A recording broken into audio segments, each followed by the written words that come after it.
행동과학은 이건 이제 얘는 과학이잖아요. 이게 behavioral science라고 하는데, 그러니까 이제 얘는 뭘 연구하냐면 행동을 연구하는 거죠. 누구의 행동? 인간의 행동에 대해서 연구하는 거죠. 그래서 인간의 행동을 이제 연구하려다 보니까 이런 거죠. 여러분 이제 우리가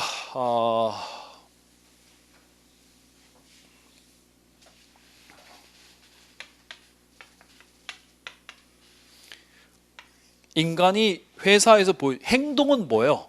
행동은 이렇게 이게 소위 말해서 비헤이비어 혹은 액션이 있는 거라서 뭐예요? 뭔가 관찰이 가능하고 뭐 측정이 가능한 이런 것들을 이제 행동이라고 합니다. 그래서 이제 행동 인간이 회사에서 보여주는 행동 뭐 있어요? 뭐 열심히 일하는 고성과를 내는 행동 또 있고 결근, 이직, 그 다음에 막 조직 내 이상 행동 이거 막 또라이 짓 하는 사람 있잖아요. 그 다음에 이제 OCB라고 있어. OCB 조직 시민 행동 뭐 이런 거 있는데 어쨌든 우리가 이제 관찰할 수 있는 게 이런 행동이에요. 이런 액션들. 여기도 뭐 이런 것도 있죠. 뭐 굉장히 윤리적 행동.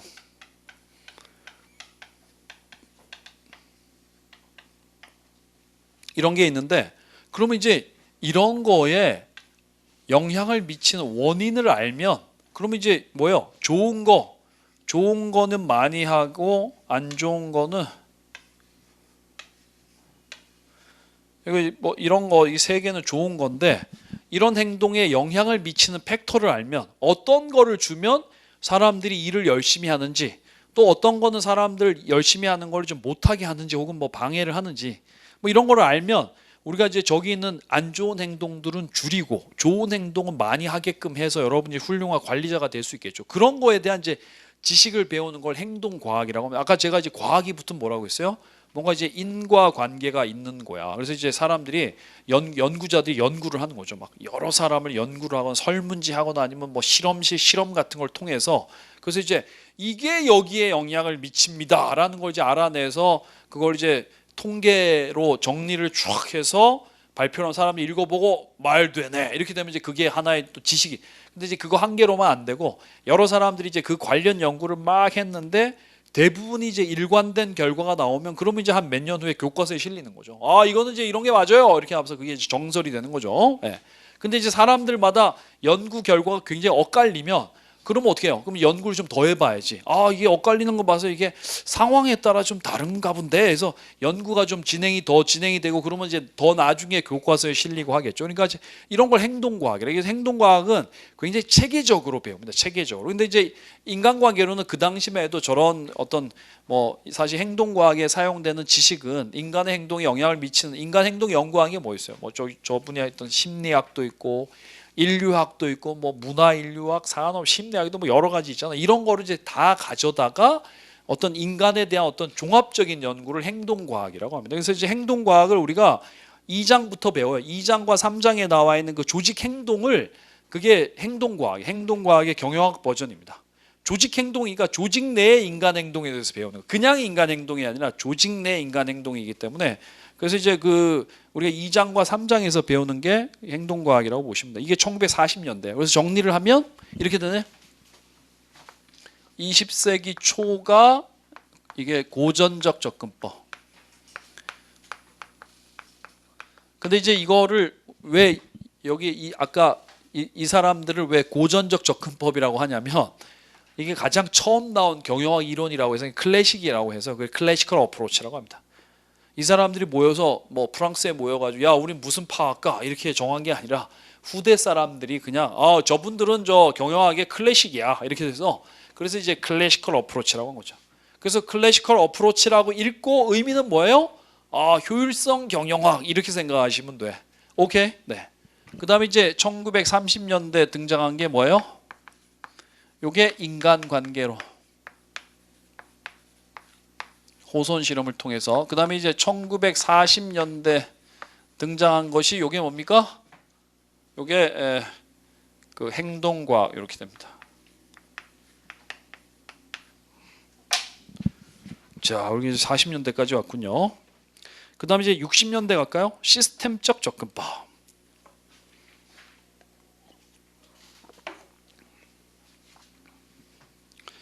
우리가 이제 이 시스템적 접근법은 사실 경영학의 이론이 아니라 일반 물리학, 뭐 생물학 이런 거에서 쓰는 건데요. 이게 시스템 관점이 뭐냐면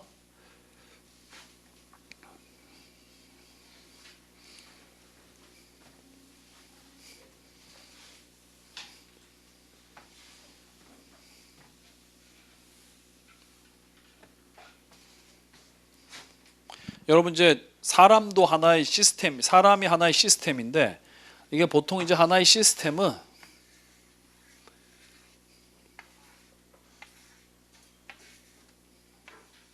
여러 개의 서브 시스템으로 구성이 됩니다. 무슨 얘기냐면 인간도 이제 휴먼 바디 이렇게 있으면 호흡기관, 소화기관, 뭐 이 여러 개 기관이 모여서 이제 하나의 인간을 만들어지는 거야. 그러면 이제 요즘에 여러분 독감이 유행이라는데 독감? 병원 가면 독감 환자가 많대요. 그래서 이제 우리 집사람 제가 주말에 뭐 장도 볼 겸 애들 또 약간 놀러 갈 겸 해서 이마트 가자고 했더니 아, 독감 걸리면 안 돼. 독감 제가 걸려봤어요. 독감 걸려 계속 이제 약간 열이 나고 저녁에 자는데 계속 뭔가 으슬으슬 춥고 이게 좀 약간 아픈 거 있잖아요. 그래서 이제 병원에 좀 가서 감기 안 와서 갔더니 뭐 한번 뭐 괜찮으시면 독감 검사 한번 해보시든가 이렇게 해서 이제 한번 했죠. 독감 검사 어떻게 합니까? 이렇게 긴 거를 코에다 찔러 넣습니다. 이게 독감 바이러스가 이게 호흡기에서 코 여기에 이 점막이 있나 봐. 그래서 이제 그 점막까지 닿도록 어른은 연락 길게 하고 애들은 반 부러뜨려서 조그맣게 해서 여기 찔러 넣어요. 찔러 넣어서 이제 콧물 좀 나오겠죠. 그럼 그거를 어디 거기 그 키트에 있는 약품이 있어. 거기다 담궈 놓고 한 10분 있으면 색깔이 변하면 그게 독감인 거고 색깔이 안 변하면 안 독감이에요. 그래서 갔더니 색깔이 변했습니다. 이렇게 하면서 바로 오늘부터 격리 이렇게 하면서 이미 막 우리 애들하고 막 놀고 난리 쳤는데 그래서 뭐 어쨌든 알겠습니다 이렇게 하고 그래서 처방을 타미플루 처방을 해주는. 근데 독감이 좀 세긴 하더라. 독감이 빨리 안 낫고요. 그게 좀 뭐랄까 하여튼 약간 제가 여기서 나이 좀만 더 먹어서 기력이 쇠할 것 같더라고. 독감 이후에 막스 베버가 그 독감으로 죽었어요. 막스 베버가 20세기 초에 저 인류를 제일 많이 죽인 질병이 뭐야? 스페인 독감으로 그걸 죽었어. 스페인. 그 얘기 했잖아. 내가 농담했는데 안 적어놨어? 빨리 적어놔. 막스 베버 스페인 독감으로 죽었어요. 그 스페인 독감에 걸린 유명인들이 열나 많았어요. 근데 막스 베버가 그 거의 다 나을 끝물쯤에 그때 이제 독감이 뭔지 아시죠, 여러분? 뭐 요즘에 뭐 그런 거 있잖아요. 연락 유명하게 바이러스 H2, H5N1 뭐 이렇게 해서 막 여러 가지가 형태가 있어요, 이게.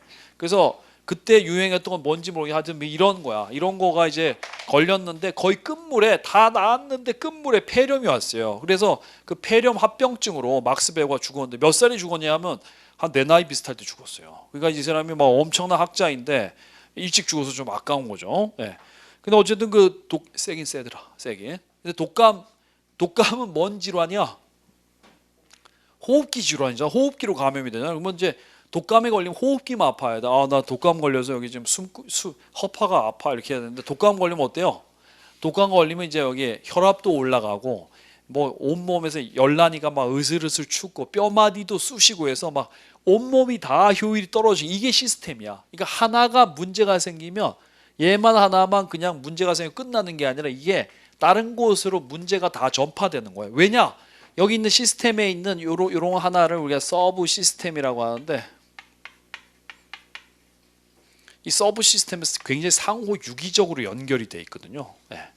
제가 왜 그런지 나 이게 오래 서 있어서 그런지 발바닥에 티눈 같은 게 났어요. 근데 이게 놔두니까 이게 좀 딛는데도 좀 아프고 그 다음에 이게 자꾸 옆으로 번지는 것 같아요. 병원 갔더니 티눈이 아니고 사막이래. 그래서 이거 그냥 놔두면 계속 번지니까 제거를 해야 된대. 그래서 이제 제거를 어떻게 극단적인 건 수술을 하는 건데 그건 이제 피 엄청 나고 막 그렇죠. 그래서 어떻게 해야 되냐고 하니까 블레오마이신이라고 있대요. 일종의 항암제 같은 건데 발바닥에다 이제 그걸 놓으면 걔가 이제 사마귀만 죽이고 일반 살은 안 죽이기 때문에 이게 나중에 이제 한 3주 후에 사마귀가 시커멓게 죽으면서 이게 똑 떨어진대요. 그래서 이제 그걸 맞았는데 맞는데 죽어요. 난 그렇게 아픈 주사 처음 봤어. 그 의사가 근데 이게 좀 주사가 좀 아프다고 얘기하는데 뭐 괜찮아 이렇게 했는데 진짜 누구 맞는 사람 있으면 말리세요. 왜냐하면 이게 발바닥 살이 딱딱하잖아. 딱딱하니까 사실 이게 거기다 바늘 찌르는 건 하나도 안 아파요. 근데 문제는 그 딱딱한 살에다가 찔러 놓은 다음에 약을 넣으니까 어떻게 되겠어요? 살이 이렇게 벌어지겠지 그 안으로. 그게 완전 장난 아니야. 바닥에다 뭐 찌르고 이런 거는 안 아파요. 주사 바늘 몸에 찌르면 별로 안 아프잖아요. 찌르는 건 안 아픈데 이거 할 때 막 해서 그 병원이 거기 그 전문이거든. 그래서 그 안에 사람들이 막 이렇게 되는데 그게 나도 그 알았어요. 저 사람 뭐야 병신이야 이렇게 했는데 내가 병신이더라고 보니까. 예. 그래서 이제 그거를 했는데 그걸 하고 나면 어떻게 되냐면 이제 제가 그거를 지금 주사 4번 맞았어요. 4번. 4번 맞는데 지금 이제 거의 이제 죽으려고 하는데 그게 한 번 맞으면 걔가 이제 죽이느라고 어떻게 되냐면 막 엄청 딛지를 못할 정도로 아파요. 그러니까 이제 왼발이 못 디드니까 오른발로 다니니까 나 지금 오른발이 아파 죽겠어. 나 돼지인데 이거 계속 이렇게 다니니까 이쪽으로 이제 체중이 다 쏠려서 그러니까 이제 왼발이 아파서 오른발을 많이 딛고 다니까 오른발 발목이 아픈 거야. 이런 게 시스템이야. 그러니까 이제 그냥 왼발 하나만 썩어서 자르고 끝나는 게 아니라 이게 다른 거에 문제로 간다는 거죠. 그래서 보통 보니까 어르신들 보니까 무릎을 다치셔가지고 거동을 못 하시면 어떻게 되냐면 좀 살이 찌는 거, 움직이지 못해 살이 찌는 거야. 살이 찌면 어떻게 되냐면 무릎에 하중이 더 많이 가죠. 더 많이 가니까 무릎이 더 안 좋아지는 거야. 그래서 이제 무릎이 안 좋아지니까 아예 이제 거동을 못 해. 집에서 그냥 이제 앉아서 생활하시고 이렇게 되니까 어떻게 돼요? 그래서 내 친구 어머니가 그게 또 신장이 안 좋아지시더라고요. 그래서 요즘은 일주일에 2번인가 꼭 저기 혈액 투석을 하러 꼭 이제 평생 그렇게 다니셔야 되는 거야. 그런 게 시스템이에요. 그러니까 시스템은 하나의 문제는 그냥 하나의 문제로 끝나는 게 아니라 이게 다른 곳에도 영향을 막 미치는 거야. 왜냐면 우리 몸이 시스템이니까. 여러분 저 당뇨 걸리면 당뇨 합병증이 무섭습니다. 당뇨 합병증으로 인해서 시력이 떨어질 수가 있고요. 또 당뇨 환자들 제일 관리를 잘해야 되는 게 발 관리래. 당뇨 환자들은 발에 조금만 상처 나도 이게 안 낫는데요. 그래서 결국은 막 그 폐혈증까지 와서 그 발을 막 발가락을 잘라야 되고 이런 경우가 있어요. 그 당뇨 환자들은 발 관리가 굉장히 중요하다 하더라고요. 그래서 그 자기 혈당 체크 이런 거는 굉장히 잘해야 되고 뭐 그렇답니다. 어쨌든 이런 거 이게 이제 시스템이에요. 근데 이제 이 하나의 시스템은 외부 환경에 둘러싸여 있어요. 보통 이제 사람도 무슨 독자적으로 우리가 이제 양분을 몸에서 직접 무슨 뭐 햇볕 쬐면 광합성을 해서 그걸로 먹고 살고 그런 거 아니잖아. 그렇죠? 외부에서 뭔가 음식물을 섭취하고 뭐 이렇게 돼 있기 때문에 외부 환경으로부터 투입물이 들어오고 이거를 뭐 어떤 프로세스로 인해서 이게 산출물로 이제 외부에 뱉어내는 이런 거죠. 그래서 이제 우리가 이 1960년대 이런 이제 시스템 관점이 나오면서 그러면서 이제 어떻게 되냐면 기업은 이게 이제 오픈 시스템입니다. 개방 시스템 관점입니다. 이렇게. 그래서 60년대 이후부터는 무조건 이제 기업은 무조건 오픈 시스템이에요. 오픈. 우리가 시스템에는 오픈과 클로즈드 두 개가 있어요. 클로즈드가 있고 오픈이 있는데 이 두 개의 차이는 뭐냐면 클로즈드 시스템은 이건 이제 환경과 교류가 없음 이 폐쇄 시스템이고요. 개방 시스템은 환경과 교류가 있는 거를 그걸 이제 개방 시스템이라고 합니다. 근데 이제 기업은 보세요. 이게 그러니까 이게 물리학의 시스템 이론인데 이거를 이제 기업에다 갖다 붙이니까 굉장히 그럴싸한 툴이 나와 보여? 기업 조직은 여러 개의 부서로 구성되어 있는데 이 여러 개의 부서는 그냥 블럭을 이렇게 쌓아놓은 것 같은 관계가 아니라 굉장히 상호 유기적으로 엮여 있다는 거죠. 왜요? 예를 들면 영업부서가 일을 못하면 돈이 안 들어오니까 그냥 영업부서가 효율성 낮고 끝나는 게 아니라 돈이 안 들어오니까 구매부서도 원료를 살 수가 없고 원료를 못 사면 생산부서도 멈춰야 되고 다른 부서 사람도 월급을 못 주니까 어떻게 돼요? 그러면 이제 뭐 사람들이 사기가 다 떨어져서 효율이 저하되고 이런 거야. 그러니까 한 부서의 문제는 그 부서의 문제로 끝나는 게 아니라 다른 부서에도 문제가 될 수가 있다는 거죠. 그러니까 그리고 기업 조직은 독자 생존하는 게 아니라 외부 환경으로부터 뭐 자원이라든가 그다음에 사람도 들어와야 되고 장비 이런 걸 받아들여서 회사 내 여기 있는 뭐 우리 취업 아카데미는 강의를 만들어서 이 강의를 만들어내 이게 이제 환경으로부터 잘 팔리면 돈이 들어가서 계속 굴러가지만 이게 돈이 안 들어오면 망하는 거죠. 그런 걸 보여주는 게 이게 시스템 관점이죠. 그러니까 이제 사실 이전에 보면 60년대 이전의 경영학을 보면 저기 써놨네 제가 고전적 접근법, 인간관계론, 행동과학, 저도 굉장히 훌륭하지만 쟤네는 어땠어요? 저 세 개의 이론은 우리가 이제 지나고 나서 보건데 쟤네는 이 관점이었다는 거죠. 클로즈드 시스템 관점이었다는 거죠.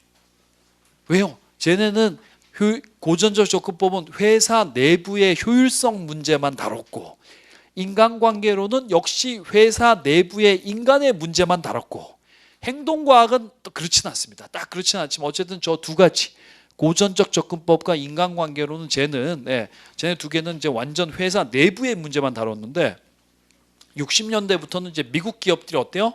막 세계화를 하면서 막 다양한 환경에 접하고 이렇게 되니까 이제 어떤 회사 내부의 효율성의 문제와 외부의 환경의 문제까지도 이게 종합적으로 볼 수 있는 그런 어떤 툴이 필요했는데, 그 생물학에 있는 시스템 이론을 갖다 붙여 보니까 아주 그럴싸한 그림이 나오는 거야. 그래서 나온 게 이제 시스템적 접근법입니다. 그러니까 한마디로 얘기하면 시스템 접근법은 뭐예요?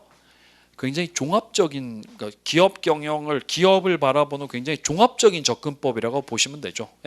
기업을 이제 기업 생존하기 위해선 내부에 어떤 부서 간의 문제 혹은 그 안에 어떤 프로세스의 효율성 이런 것도 굉장히 중요하지만, 그거와 못지않게 예를 들면 뭐 외부에서, 예를 들면 요즘에 뭐 어떤 학원 이런 데 보면 학원의 또 생존에 중요한 거는 훌륭한 학원 강사 구해올 수 있느냐 못 구해오느냐 뭐 이런 것도 굉장히 중요한데, 외부에서 이제 그런 사람 못 구해오면 이게 우리가 이제 양질의 제품이나 서비스를 못 만들어내기 때문에 죽을 수도 있다는 거죠. 그렇죠? 스베누란 운동 아시죠? 스베누 어떻게 됐어? 스베누 스베누 왜 스베누 안 신는 거야? 왜 나이키 신었어? 스베누 왜 안 신었어? 왜냐하면 이게 스베누 어쨌든 뭐 어떻게 해서 이제 만들어냈지만 이게 이제 여러 가지 이유로 인해서 소비자들에게 외면을 받았죠. 그러니까 이게 이제 외면을 받으면 이게 돈으로 안 들어가지. 그래서 스베누 떨이야두만 내가 재작년 이맘때인가 스베누 한 켤레 10,000원에 팔더라고. 전철역에서. 그래도 사고 싶진 않았어요. 네. 어떤 저 커플들 사가지고 신고 다니더라고. 제 수업 듣는 커플이, 야 니네 그 운동화가 뭐냐 했더니 스베누 10,000원이야 샀어요. 선생님 하나 사드릴까요? 그래서 됐어 이렇게 했죠. 자 어쨌든 그래서 그런 걸 보면 이제 굉장히 좀 이게 환경과의 관계가 굉장히 중요하다는 거죠. 그래서 우리가 이게 뭐냐면 시스템 이론을 뭐라고 하냐면 패러다임의 어떤 새로운 패러다임의 전환이라고 할 수 있어요. 사실 시스템 이론이라는 게 60년대 나왔어요. 그러니까 이제 60년대 시스템 관점이 나와서 보니까 이게 기업은 뭐예요? 오픈 시스템이라는 거죠. 이 관점으로 보니까 옛날 이론은 뭐예요? 이거는 이제 이걸 제외하고 이건 조금 애매해서 제외하고 클로즈 시스템이라는 거야. 그러니까 이런 게 패러다임입니다. 그렇죠? 무슨 얘기냐면 옛날에 한 30년 전만 해도 뭐 하십니까? 학원에 있습니다. 학원에 계시네요. 왜냐하면 30년 전만 해도 무조건 학원은 전부 다 뭐였어요? 오프라인 강의 중심이었지. 온라인 강의라는 게 없었어요. 근데 요즘은 어때요? 요즘 인터넷 나온 이후에 학원에 있다가 뭐 어떻게 온라인 쪽에서 오프라인 쪽에서 이렇게 물어봐요. 그러니까 이제 그런 개념이 생긴 거. 이런 걸 패러다임이라고 해요. 없던 개념이 이제 생긴 게 이게 이제 시스템적 접근법. 이게 처음 나왔기 때문에 요즘은 사람들이 이렇게 뭐 외부 환경에 적응하고 내부의 효율성 높이 이런 거 두 개 동시에 두 마리 토끼 잘 잡는 이런 게 굉장히 중요하다고 보지만, 그런 건 이제 시스템 접근법이 나와서 그런 거고, 그 전만 해도 뭔가 이런 거를 한꺼번에 남아낼 어떤 틀 같은 게 없었기 때문에 이런 거 이제 시스템 전환, 이게 패러다임 전환이라고 하는 거죠. 패러다임 전환. 네. 그래서 이 시스템적 접근법에서 뭐예요? 이게 기업이라는 것은 뭐예요? 내부의 여러 부서들 간의 어떤 활동을 조율하는 것도 굉장히 중요하지만, 그거와 못지않게 뭐예요? 환경과의 관계를 좋게 유지하는, 이게 굉장히 환경과의 관계가 좋아야 우리 회사에 좋은 직원들 많이 들어오고 우리 회사 제품들 많이 팔리고 해서, 그래서 이제 우리가 적응해서 살아갈 수 있는 거지. 예를 들면 이제 우리가 굉장히 이미지가 안 좋고 하면 좋은 직원들 안 올 거잖아. 좋은 직원도 안 오고 이미지 안 좋으면 안 팔리고 그러잖아요. 그렇죠? 그런 거죠. 그런 걸 알려주는 게 그게 시스템 접근법이다라는 거죠. 그래서 한마디로 이 시스템 접근법은 이제 우리한테 약간 뭔가 이게 전체적인 관점이야. 기업 경영이 굉장히 이제 종합적인 문제라는 걸 알려주는 거죠. 결코 어떤 단순한 문제가 아니고 굉장히 이게 여러 가지를 한꺼번에 살펴야 되는 굉장히 종합적인 관점이다라는 걸 보여주는 게 시스템 관점이라는 거죠. 네. 자, 잠깐 쉬었다가 47페이지 상황론적 관점부터 하도록 하겠습니다.